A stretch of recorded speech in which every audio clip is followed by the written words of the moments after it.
اور اے آدم، تم اور تمہاری بیوی بہشت میں رہو سہو، اور جہاں سے چاہو اور جو چاہو نوش جان کرو، مگر اس درخت کے پاس نہ جانا ورنہ گناہگار ہو جاؤ گے۔ تو شیطان دونوں کو بہکانے لگا تاکہ ان کی شرمگاہیں جو ان سے پوشیدہ تھیں ان پر کھول دے، اور کہنے لگا کہ تم کو تمہارے پروردگار نے اس درخت سے صرف اس لیے منع کیا ہے کہ تم فرشتے نہ بن جاؤ یا ہمیشہ جیتے نہ رہو۔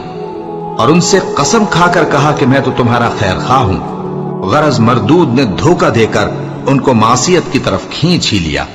سو جب انہوں نے اس درخت کے پھل کو کھا لیا تو ان کی شرمگاہیں کھل گئیں، اور وہ بہشت کے درختوں کے پتے توڑ توڑ کر اپنے اوپر چپکانے اور صدر چھپانے لگے۔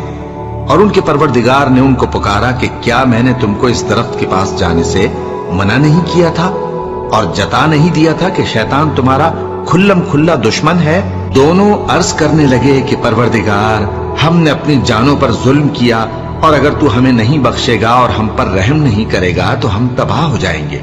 فرمایا تم سب بہشت سے اتر جاؤ، اب سے تم ایک دوسرے کے دشمن ہو، اور تمہارے لیے ایک وقت خاص تک زمین میں ٹھکانا اور زندگی کا سامان کر دیا گیا ہے۔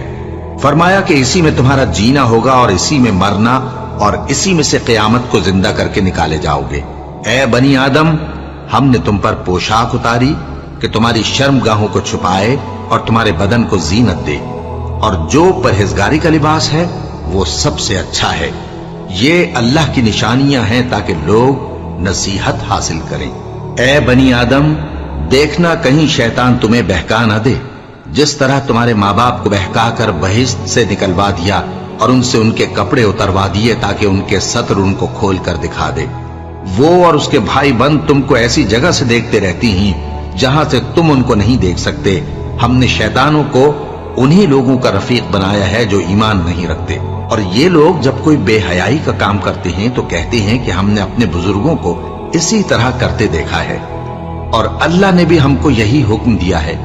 کہہ دو کہ اللہ بے حیائی کے کام کرنے کا تو حکم نہیں دیتا۔ کیا تم اللہ کی نسبت ایسی بات کہتے ہو جس کا تمہیں علم نہیں؟ کہہ